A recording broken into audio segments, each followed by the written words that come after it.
ನಾನು ಜನಾರ್ದನ್ ಪಾಟೀಲ್ ಅವರ ಮನೆಯ ಎದುರು ಪಕೋಡ ಮಾರುತ್ತಿದ್ದೆ. ಒಂದು ದಿನ ಜನಾರ್ದನ್ ಪಾಟೀಲ್ ಅವರ ಹೆಂಡತಿ ನನ್ನ ಬಳಿ ಪಕೋಡ ಖರೀದಿಸಲು ಬಂದು ಒಂದು ಬ್ಯಾಗನ್ನು ಕೊಟ್ಟು ಹೋದರು ಮತ್ತು ಹೇಳಿದರು, ಇದು ನನ್ನ ಆಸ್ತಿ, ಇದನ್ನು ನಾನು ಆದಷ್ಟು ಬೇಗನೆ ಬಂದು ತೆಗೆದುಕೊಳ್ಳುತ್ತೇನೆ ಎಂದಿದ್ದರು. ಆದರೆ ಕೆಲ ವರ್ಷಗಳು ಕಳೆದು ಹೋದವು. ಅವರು ತಮ್ಮ ಆಸ್ತಿಯನ್ನು ವಾಪಸ್ ತೆಗೆದುಕೊಳ್ಳಲು ಬರಲೇ ಇಲ್ಲ. ಈಗ ನಾನು ದೊಡ್ಡ ದೊಡ್ಡ ಹೋಟೆಲ್ಗಳ ಮಾಲೀಕನಾಗಿದ್ದೆ. ಒಂದು ದಿನ ನಾನು ಆಕಸ್ಮಿಕವಾಗಿ ಜನಾರ್ದನ್ ಸರ್ ಹೆಂಡತಿಯನ್ನು ನೋಡಿದೆ. ಅವರು ಹರಿದ ಬಟ್ಟೆ ಹಾಕಿಕೊಂಡು ರಸ್ತೆಯಲ್ಲಿ ಕುಳಿತಿದ್ದರು. ನಾನು ಓಡುತ್ತಾ ಹೋಗಿ ಅವರ ಆಸ್ತಿಯನ್ನು ಹಿಂತಿರುಗಿಸಿದೆ. ಅವರು ನನ್ನತ್ತ ನೋಡಿ ಮುಗುಳ್ನಕ್ಕರು ಮತ್ತು ಹೇಳಿದರು, ಒಮ್ಮೆ ಇದನ್ನು ತೆರೆದು ನೋಡು. ನಾನು ಕಂಪಿಸುವ ಕೈಗಳಿಂದ ಅದನ್ನು ತೆರೆದು ನೋಡಿದೆ. ನನ್ನ ಜೀವವೇ ಬಾಯಿಗೆ ಬಂದಂತಾಯಿತು. ನಾನು ಒಬ್ಬ ಸಾಮಾನ್ಯ ಪಕೋಡ ಮಾರಾಟ ಮಾರುವವನಾಗಿದ್ದೆ. ನಾನು ಜನಾರ್ದನ್ ಸರ್ ಮನೆಯ ಹತ್ತಿರ ಒಂದು ಚಿಕ್ಕ ಅಂಗಡಿಯಲ್ಲಿ ಪಕೋಡ ಮಾರಾಟ ಮಾಡುತ್ತಿದ್ದೆ. ಬೆಳಿಗ್ಗೆಯಿಂದ ಸಂಜೆಯವರೆಗೂ ನನ್ನದು ಇದೇ ಕೆಲಸವಾಗಿತ್ತು. ನನಗೆ ಜೀವನ ನಡೆಸಲು ಇರುವುದು ಇದೊಂದೇ ದಾರಿಯಾಗಿತ್ತು. ಮಳೆ ಇರಲಿ ಬಿಸಿಲಿರಲಿ ನಾನು ನನ್ನ ಕೆಲಸವನ್ನು ಮಾಡುತ್ತಿದ್ದೆ. ರಸ್ತೆಯಲ್ಲಿ ಹೋಗುವ ಹೆಂಗಸರು, ಮಕ್ಕಳು, ಆಫೀಸಿನಿಂದ ಬರುವ ಗಂಡಸರು ನನ್ನ ಗ್ರಾಹಕರಾಗಿದ್ದರು. ನನ್ನ ಜೀವನ ಅಷ್ಟೊಂದು ಸುಲಭವಾಗಿರಲಿಲ್ಲ. ನನ್ನ ಅಮ್ಮನ ಆರೋಗ್ಯ ಚೆನ್ನಾಗಿರಲಿಲ್ಲ. ಕೆಲವೊಮ್ಮೆ ಅವರ ಔಷಧಿಗೂ ನನ್ನ ಬಳಿ ಹಣ ಇರುತ್ತಿರಲಿಲ್ಲ. ನಾನು ಪ್ರತಿದಿನ ಹೆಚ್ಚು ಪಕೋಡ ಮಾರಾಟ ಮಾಡಲು ಪ್ರಯತ್ನಿಸುತ್ತಿದ್ದೆ. ಮನೆಯ ಖರ್ಚಿನ ಜೊತೆಗೆ ಅಮ್ಮನಿಗೆ ಔಷಧಿಯನ್ನು ತೆಗೆದುಕೊಳ್ಳಬೇಕು. ಅಮ್ಮ ಮೃದು ಹೃದಯಿ ಮತ್ತು ಯಾವಾಗಲೂ ದೇವರಲ್ಲಿ ನನಗೆ ಒಳ್ಳೆಯದಾಗಲಿ ಎಂದು ಕೇಳಿಕೊಳ್ಳುವ ಹೆಂಗಸಾಗಿದ್ದರು. ಅವರು ಹೇಳುತ್ತಿದ್ದರು, ಮಗ, ಒಂದಲ್ಲ ಒಂದು ದಿನ ನಿನ್ನ ಪರಿಶ್ರಮಕ್ಕೆ ಒಳ್ಳೆಯ ಪ್ರತಿಫಲವನ್ನು ದೇವರು ಕೊಟ್ಟೇ ಕೊಡುತ್ತಾನೆ. ಎಂದಿಗೂ ನೀನು ಪ್ರಾಮಾಣಿಕವಾಗಿ ಬದುಕು. ಯಾರಿಗೂ ಮೋಸ ಮಾಡಬೇಡ. ನಾನು ಬೆಳಗ್ಗೆಯಿಂದ ಸಂಜೆಯವರೆಗೂ ಕಷ್ಟಪಟ್ಟು ದುಡಿದ ಹಣದಿಂದ ಮೊದಲು ಅಮ್ಮನಿಗೆ ಔಷಧಿ ತೆಗೆದುಕೊಳ್ಳುತ್ತಿದ್ದೆ. ಉಳಿದ ಹಣದಿಂದ ಮನೆಗೆ ಹೋಗುವಾಗ ಅಮ್ಮನಿಗೆ ಹಣ್ಣು ತೆಗೆದುಕೊಂಡು ಹೋಗಿ ಕೊಡುತ್ತಿದ್ದೆ. ನಾನು ಏನಾದರೂ ಪ್ರೀತಿಯಿಂದ ತೆಗೆದುಕೊಂಡು ಹೋಗಿ ಅಮ್ಮನಿಗೆ ಕೊಟ್ಟರೆ ಅವರು ನನ್ನ ತಲೆ ಮೇಲೆ ಕೈಯಾಡಿಸುತ್ತಾ ನನಗೆ ಆಶೀರ್ವಾದ ಮಾಡುತ್ತಾ, ನನ್ನ ಮಗ ತುಂಬ ಒಳ್ಳೆಯವನು, ದೇವರು ನಿನ್ನ ಅದೃಷ್ಟದಲ್ಲಿ ಎಲ್ಲ ಸಂತೋಷವನ್ನು ಬರೆಯಲಿ ಎಂದು ಆಶೀರ್ವದಿಸಿದ್ದರು. ಅಮ್ಮನ ಆಶೀರ್ವಾದವೇ ನನ್ನ ದೊಡ್ಡ ಸಂಪಾದನೆಯಾಗಿತ್ತು. ಆ ದಿನ ನನಗೆ ನೆನಪಿದೆ. ಅದು ಪ್ರತಿದಿನದಂತೆ ಸಾಮಾನ್ಯ ದಿನವಾಗಿತ್ತು. ನಾನು ಪಕೋಡ ಮಾಡುತ್ತಿದ್ದೆ. ನನ್ನ ಪಕೋಡಾದ ಪರಿಮಳ 4 ದಿಕ್ಕುಗಳಲ್ಲಿ ಹರಡಿತ್ತು. ಕೆಲವಷ್ಟು ಜನರು ನಿಂತು ಪಕೋಡ ತೆಗೆದುಕೊಳ್ಳುತ್ತಿದ್ದರು. ಕೆಲವರು ಹಾಗೆ ಮುಂದೆ ಹೋಗುತ್ತಿದ್ದರು. ನನ್ನ ಗಮನ ಎಣ್ಣೆಯಲ್ಲಿ ತೇಲುತ್ತಿರುವ ಪಕೋಡ ಮೇಲೆ ಇತ್ತು. ಇದ್ದಕ್ಕಿದ್ದಂತೆ ಒಂದು ದುಬಾರಿ ಕಾರು ನನ್ನ ಅಂಗಡಿಯ ಹತ್ತಿರ ಬಂದು ನಿಂತಿತ್ತು. ನಾನು ಆಶ್ಚರ್ಯದಿಂದ ನೋಡಿದೆ.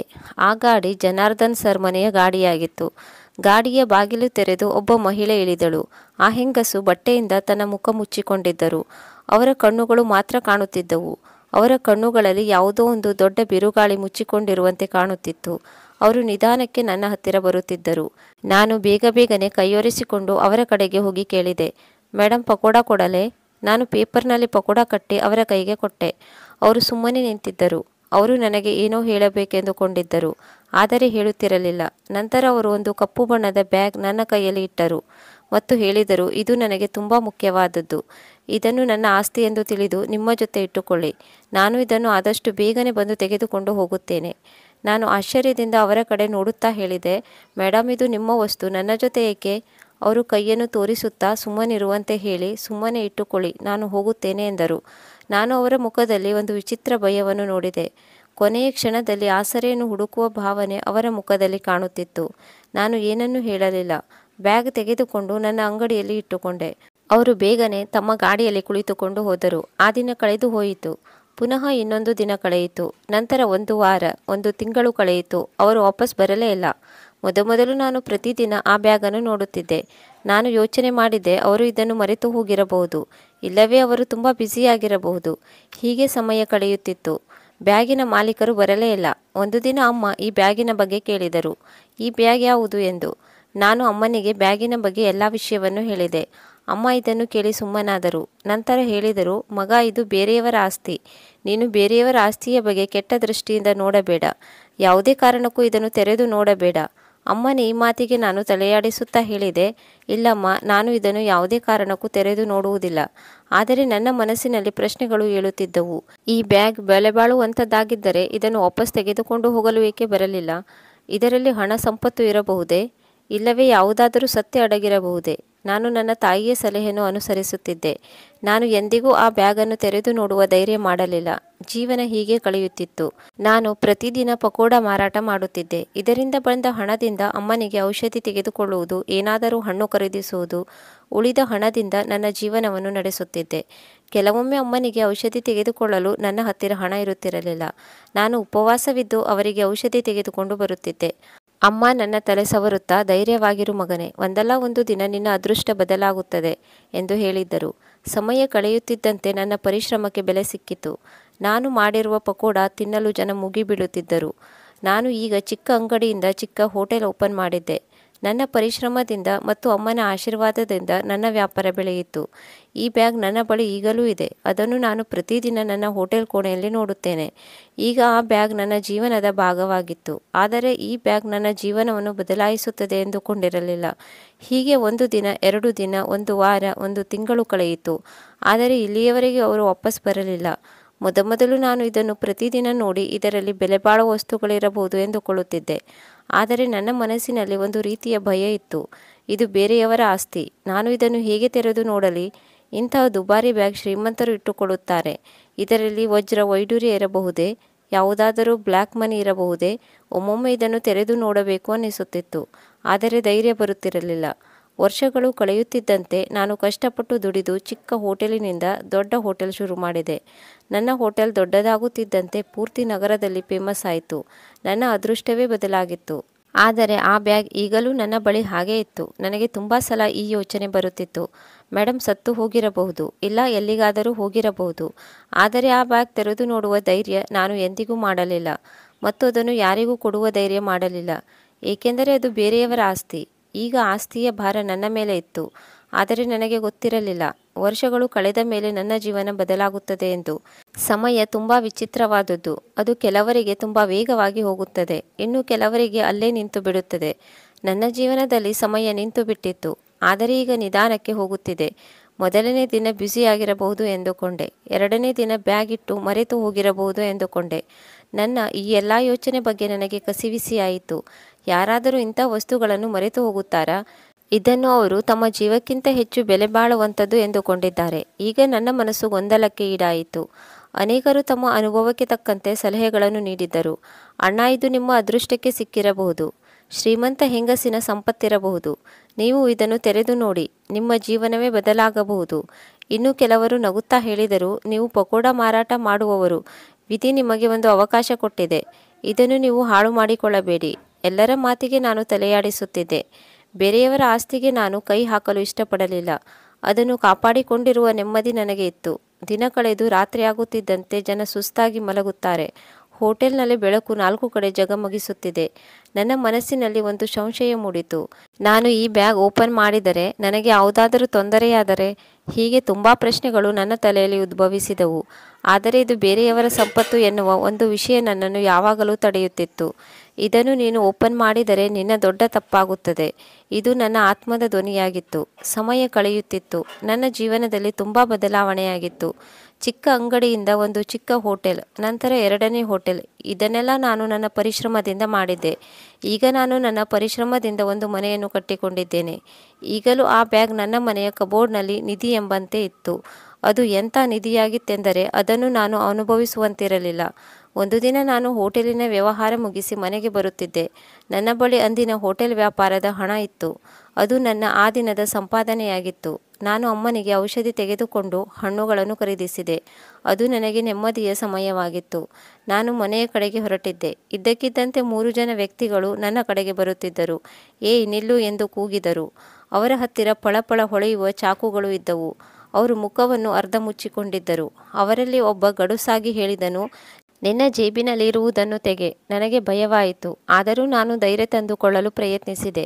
ಹೇಳಿದೆ, ಸರ್, ನನ್ನ ಹತ್ತಿರ ಸ್ವಲ್ಪ ಹಣ ಇದೆ, ಹೆಚ್ಚಿನ ಹಣವೇನೂ ಇಲ್ಲ. ನಾನು ಮೆತ್ತನೆ ಧ್ವನಿಯಲ್ಲಿ ಹೇಳಿದೆ. ಅವರು ನನಗೆ ಧಮಕಿ ಹಾಕುತ್ತಾ ನನ್ನ ಜೇಬಿನಲ್ಲಿ ಕೈ ಹಾಕಿ ಎಲ್ಲ ಹಣವನ್ನು ತೆಗೆದರು ಮತ್ತು ಹೇಳಿದರು, ಇದೇನಿದು, ಇಷ್ಟೇ ಹಣ ಇದೆ? ಅವನು ಜೋರಾಗಿ ಹೇಳಿದನು, ನೀನು ಚೆನ್ನಾಗಿ ಸಂಪಾದಿಸುತ್ತೀಯಾ ಎಂದು ತಿಳಿದುಕೊಂಡಿದ್ದೆವು. ನೀನು ನಮ್ಮನ್ನು ಮೂರ್ಖರನ್ನಾಗಿ ಮಾಡಬೇಡ. ನಾನು ಹೇಳಿದೆ, ನನ್ನ ಹತ್ತಿರ ಏನೂ ಇಲ್ಲ. ನನ್ನ ಬುದ್ಧಿ ಆ ಸಮಯದಲ್ಲಿ ಕೆಲಸ ಮಾಡುತ್ತಿರಲಿಲ್ಲ. ಆ ಕಳ್ಳನು ನನ್ನನ್ನು ನೂಕಿದನು. ನಾನು ನೆಲದ ಮೇಲೆ ಬಿದ್ದೆ. ನನ್ನ ಕೈ ಪರಚಿಕೊಂಡಿತ್ತು. ಬಟ್ಟೆ ಗಲೀಜಾಯಿತು. ಅಷ್ಟರಲ್ಲಿ ನನಗೆ ಆ ಬ್ಯಾಗ್ ನೆನಪಾಯಿತು. ಆದರೆ ಇಂದು ನಾನು ಆ ಬ್ಯಾಗನ್ನು ನನ್ನ ಜೊತೆ ತೆಗೆದುಕೊಂಡು ಬಂದರೆ ಈ ಜನ ಏನು ಮಾಡುತ್ತಿದ್ದರು? ನನ್ನ ಜೀವವನ್ನೇ ತೆಗೆಯುತ್ತಿದ್ದರು. ನಾನು ಸರಿಯಾದ ಕೆಲಸ ಮಾಡಿದ್ದೇನೆ. ಆ ಬ್ಯಾಗನ್ನು ತೆರೆಯುವ ಅಥವಾ ಬೇರೆ ಯಾರಿಗಾದರೂ ಕೊಡುವ ಹಕ್ಕು ನನಗೆ ಇಲ್ಲ. ಆ ಸಮಯದಲ್ಲಿ ಒಂದು ಕಡೆಯಿಂದ ಪೊಲೀಸ್ ಗಾಡಿ ಶಬ್ದ ಮಾಡುತ್ತಿತ್ತು. ಇದನ್ನು ಕೇಳಿಸಿಕೊಂಡ ಅವರು ಭಯಗೊಂಡು ಕತ್ತಲೆಯಲ್ಲಿ ವೇಗವಾಗಿ ಓಡಿಹೋದರು. ನಾನು ನೆಲದ ಮೇಲೆ ಬಿದ್ದು ಒದ್ದಾಡುತ್ತಿದ್ದೆ. ನನ್ನ ಹೃದಯ ವೇಗವಾಗಿ ಬಡಿದುಕೊಳ್ಳುತ್ತಿತ್ತು. ನನ್ನನ್ನು ನಾನು ಸಂಭಾಳಿಸಿಕೊಳ್ಳುತ್ತಾ ನಿಧಾನಕ್ಕೆ ಎದ್ದೆ. ಪೊಲೀಸ್ ಗಾಡಿ ನನ್ನ ಎದುರಿಗೆ ಬಂದು ನಿಂತಿತ್ತು. ಅದರಿಂದ ಒಬ್ಬ ಕಾನ್ಸ್ಟೇಬಲ್ ಇಳಿದು ನನ್ನ ಕಡೆ ಬಂದರು ಮತ್ತು ಹೇಳಿದರು, ಏನಾಯಿತು ಸರ್, ನೀವು ಚೆನ್ನಾಗಿದ್ದೀರಾ? ನಾನು ತಲೆ ಅಲ್ಲಾಡಿಸುತ್ತಾ ಹೇಳಿದೆ, ನಾನು ಚೆನ್ನಾಗಿದ್ದೇನೆ, ಆದರೆ ನನ್ನ ದುಡ್ಡು ತೆಗೆದುಕೊಂಡು ಹೋದರು. ಅವರು ಹೇಳಿದರು, ರಾತ್ರಿ ಒಬ್ಬರೇ ರಸ್ತೆಯಲ್ಲಿ ತಿರುಗಾಡುವುದು ತುಂಬ ಅಪಾಯಕಾರಿ. ನಾನು ಹೌದು ಎನ್ನುವಂತೆ ತಲೆಯಲ್ಲಾಡಿಸಿದೆ. ಹಾಗೋ ಹೀಗೋ ಮಾಡಿ ಮನೆ ತಲುಪಿದೆ. ನಾನು ಮನೆಗೆ ಹೋದಾಗ ಅಮ್ಮ ನನಗಾಗಿ ಕಾಯುತ್ತಿದ್ದಳು. ನನ್ನನ್ನು ನೋಡಿದ ತಕ್ಷಣ ನನ್ನ ಬಳಿಗೆ ಬರುತ್ತಾ ಹೇಳಿದಳು, ಮಗ ಏನಾಯಿತು, ಎಲ್ಲವೂ ಸರಿಯಾಗಿದೆ ತಾನೇ? ನಾನು ನಗುತ್ತಾ ಅವರಿಗೆ ಧೈರ್ಯ ಹೇಳಿದೆ, ಹೌದು ಅಮ್ಮ, ಎಲ್ಲವೂ ಸರಿಯಾಗಿದೆ. ರಸ್ತೆಯಲ್ಲಿ ಕೆಲವರು ಗೂಂಡಾಗಳು ಸಿಕ್ಕಿದ್ದರು, ಆದರೆ ಅಂತಹ ದೊಡ್ಡ ವಿಷಯವೇನೂ ಇಲ್ಲ. ಅಮ್ಮ ನನ್ನ ಮುಖವನ್ನು ಸೂಕ್ಷ್ಮವಾಗಿ ನೋಡಿದರು. ನನ್ನ ಕೈಯಲ್ಲಿ ಆಗಿರುವ ಗಾಯವನ್ನು ನೋಡಿ ಅವರ ಕಣ್ಣಿನಲ್ಲಿ ನೀರು ಬಂದಿತ್ತು. ಮಗನೇ, ದೇವರು ನಿನ್ನನ್ನು ರಕ್ಷಿಸಲಿ. ನೀನು ಯಾವಾಗಲೂ ಸರಿಯಾದ ದಾರಿಯಲ್ಲಿ ಹೋಗು. ಯಾರ ಬಗ್ಗೆಯೂ ಕೆಟ್ಟದಾಗಿ ಯೋಚನೆ ಮಾಡಬೇಡ. ಇದನ್ನು ಕೇಳಿ ನನ್ನ ಹೃದಯ ಕಂಪಿಸುತ್ತಿತ್ತು. ನಾನು ಅವರಿಗೆ ಒಂದು ಮಾತನ್ನು ನೀಡಿದೆ, ನಾನು ಎಂದಿಗೂ ಆ ಬ್ಯಾಗನ್ನು ತೆರೆಯುವುದಿಲ್ಲ ಮತ್ತು ಯಾರಿಗೂ ಕೊಡುವುದಿಲ್ಲ. ಎಲ್ಲಿಯವರೆಗೆ ಇದರ ನಿಜವಾದ ಮಾಲೀಕರು ಬರುವುದಿಲ್ಲವೋ ಅಲ್ಲಿಯವರೆಗೆ ಇದು ನನ್ನ ಬಳಿ ಇರುತ್ತದೆ. ಆ ರಾತ್ರಿ ನನ್ನ ಜೀವನಕ್ಕೆ ಒಂದು ಪಾಠವಾಗಿತ್ತು. ಆಕಸ್ಮಿಕವಾಗಿ ಯಾವುದಾದರೂ ಅದೃಷ್ಟದಿಂದ ಒಂದು ವಸ್ತು ನಮ್ಮ ಬಳಿಗೆ ಬಂದರೆ ಅದು ನಮ್ಮ ಪ್ರಾಮಾಣಿಕತೆಯನ್ನು ಪರೀಕ್ಷಿಸುತ್ತದೆ. ಇದೇ ನನ್ನ ಜೀವನವನ್ನು ಬದಲಿಸಿರಬಹುದು. ಆದರೆ ನಾನು ಅದನ್ನು ತಪ್ಪಾಗಿ ಓಪನ್ ಮಾಡಿದರೆ ಇದು ನನ್ನ ಜೀವನವನ್ನು ನಾಶ ಮಾಡಬಹುದು. ಅದು ಯಾರ ಕಣ್ಣಿಗೂ ಬೀಳಬಾರದು ಎಂದು ನಾನು ಆ ಬ್ಯಾಗನ್ನು ನನ್ನ ಕಬೋರ್ಡ್ನಲ್ಲಿ ಜಾಗರೂಕತೆಯಿಂದ ಇಟ್ಟಿದ್ದೆ. ಹೀಗೆ ಸಮಯ ಕಳೆಯುತ್ತಿತ್ತು. ನಾನು ಹಗಲು ರಾತ್ರಿ ದುಡಿದು ಹೋಟೆಲ್ ಅಭಿವೃದ್ಧಿ ಮಾಡುತ್ತಿದ್ದೆ. ಜೀವನ ಸುಖವಾಗಿ ನಡೆಯುತ್ತಿತ್ತು. ಆದರೆ ಆ ಬ್ಯಾಗ್ ಈಗಲೂ ನನ್ನ ಬಳಿ ಇತ್ತು. ಆ ಬ್ಯಾಗ್ ಮೇಲೆ ಧೂಳು ಕುಳಿತಿತ್ತು, ಆದರೆ ಸಂಪೂರ್ಣವಾಗಿ ಸುರಕ್ಷಿತವಾಗಿತ್ತು. ನನ್ನ ಹೋಟೆಲ್ ಕೆಲಸದವರು, ನನ್ನ ಆತ್ಮೀಯ ಸ್ನೇಹಿತರು ಎಲ್ಲರೂ ಹೇಳುತ್ತಿದ್ದರು, ಇಷ್ಟು ವರ್ಷಗಳು ಕಳೆದಿವೆ, ಮೇಡಮ್ ಇನ್ನೂ ಬರುವುದಿಲ್ಲ, ಬಿಟ್ಟು ಬಿಡು ಎಂದು. ಆದರೆ ನಾನು ಅವರ ಮಾತನ್ನು ಒಪ್ಪಿಕೊಳ್ಳಲಿಲ್ಲ. ನಾನು ಕೆಲವು ಸಲ ಜನಾರ್ದನ್ ಪಾಟೀಲ್ ಮನೆಯ ಎದುರಿನಿಂದ ಹೋಗುತ್ತಿದ್ದೆ. ಆದರೆ ಆ ಜಾಗ ಈಗ ಬದಲಾಗಿತ್ತು. ನನಗೆ ಆ ಜಾಗದಲ್ಲಿ ಹೊಸ ಜನರು ಕಾಣಿಸುತ್ತಿದ್ದರು.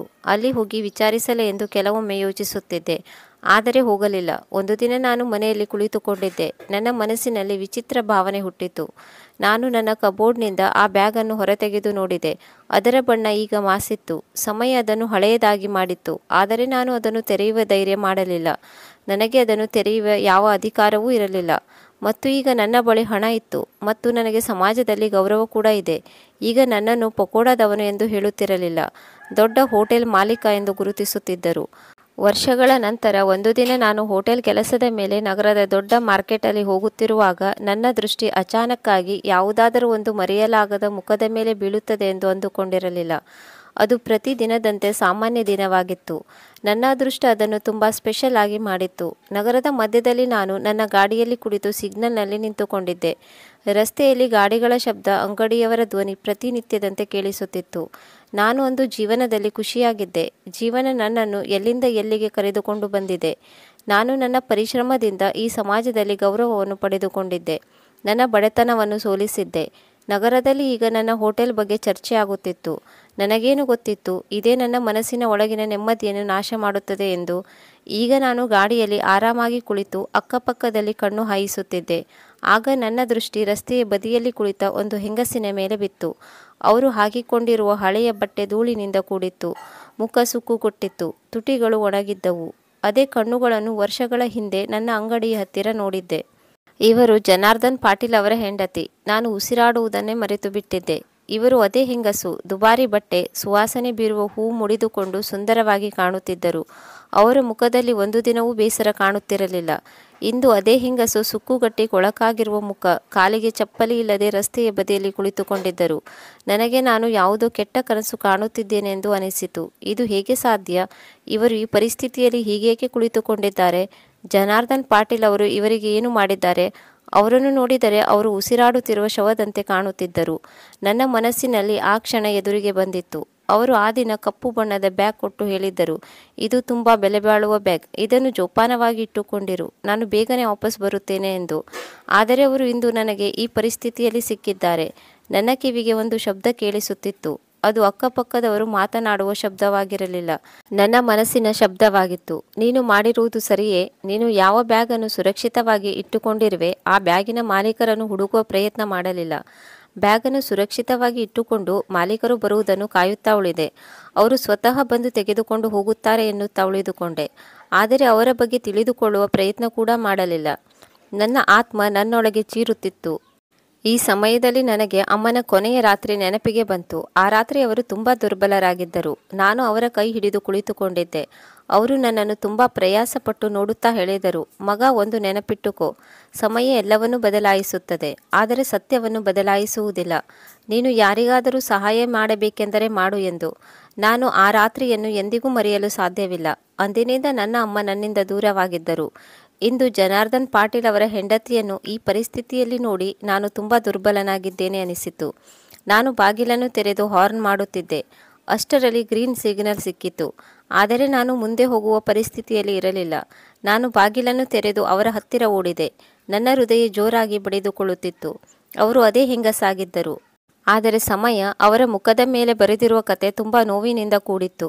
ನನಗೆ ನನ್ನ ಕಣ್ಣುಗಳನ್ನು ನಂಬಲಾಗಲಿಲ್ಲ. ದುಬಾರಿ ಕಾರಿನಲ್ಲಿ ಓಡಾಡುತ್ತಾ ಒಳ್ಳೊಳ್ಳೆ ಬಟ್ಟೆಗಳನ್ನು ಹಾಕಿಕೊಳ್ಳುತ್ತಿದ್ದ ಜನಾರ್ದನ್ ಪಾಟೀಲ್ ಅವರ ಹೆಂಡತಿಗೆ ಇಂದು ಈ ಪರಿಸ್ಥಿತಿ ಬರಲು ಕಾರಣವೇನು? ಅವರು ಜನರನ್ನು ದಯನೀಯ ದೃಷ್ಟಿಯಿಂದ ನೋಡುತ್ತಿದ್ದರು. ಯಾರೂ ಅವರನ್ನು ಗುರುತಿಸುತ್ತಿರಲಿಲ್ಲ. ನನ್ನ ಕೈ ಕಂಪಿಸುತ್ತಿತ್ತು. ನನ್ನ ಮನಸ್ಸಿನಲ್ಲಿ ನೂರಾರು ಪ್ರಶ್ನೆಗಳು ಏಳುತ್ತಿದ್ದವು.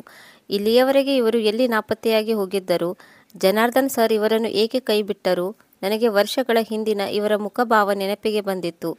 ಅಂದು ಇವರು ನನ್ನ ಕೈಗೆ ಬ್ಯಾಗ್ ಕೊಟ್ಟು ಹೋಗುವಾಗ ಇವರ ಮುಖದಲ್ಲಿ ಭಯವಿತ್ತು. ನಾನು ಓಡುತ್ತಾ ಅವರ ಹತ್ತಿರ ಹೋಗಿ ಮಂಡಿ ಊರಿ ಅವರ ಎದುರು ಕುಳಿತುಕೊಂಡೆ.